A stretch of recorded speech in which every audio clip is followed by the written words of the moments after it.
لله نحمده ونستعينه ونستغفره ونعوذ بالله من شرور أنفسنا ومن سيئات أعمالنا من يهده الله فلا مضل له ومن يضلله فلا هادي له وأشهد أن لا إله إلا الله شهادة ما تكون للنجاة وسيلة ولرفع الدرجات كفيلة وأشهد أن محمدا عبده ورسوله الذي بعثه وترك الإيمان قد عفت آثارها وخبت أنوارها ووهنت أركانها وجهل مكانها فشيد صلوات الله وسلامه عليه من معاليها ما عفا وشفى من عليم من العليل في تأييد كلمة التوحيد ما كان على شفا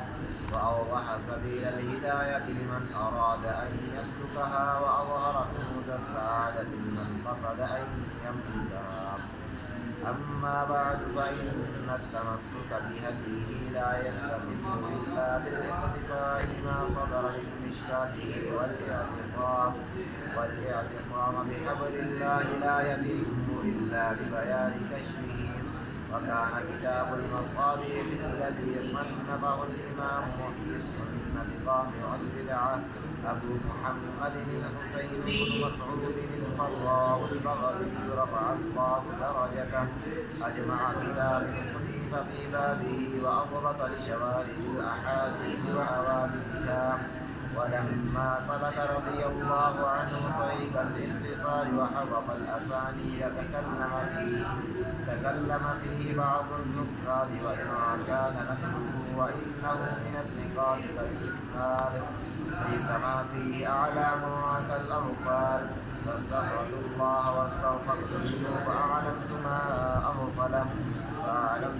أغفله فأودعت كل حديث منه في مقره كما رواه الأئمة المسلمون والثقات الراسخون مثل أبي عبد الله محمد بن إسماعيل البخاري وأبي الحسين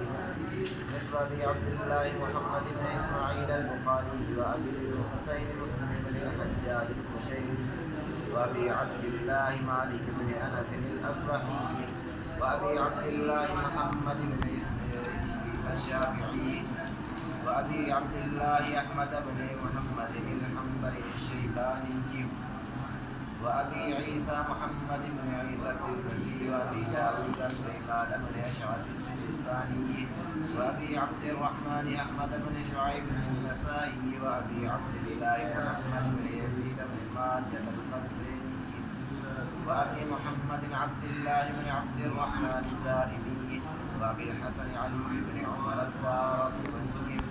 وأبي بكر أحمد بن حسين البيهقي وأبي الحسن رزين بن معاوية العبدلي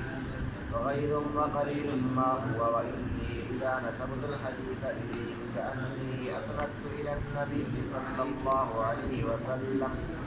لأنهم قد فرغوا منه وغنونا عنه وسردت الكتب والأبواب كما سردها واقتفيت أثره فيها وقسمت كل باب غالبا على فصولنا ثلاثة أولها ما أخرجه الشيخان أو أحدهما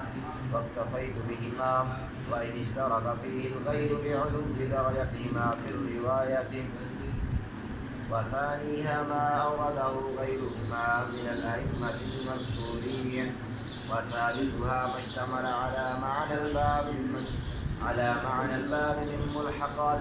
مناسبة مع محافظة على الشريعة.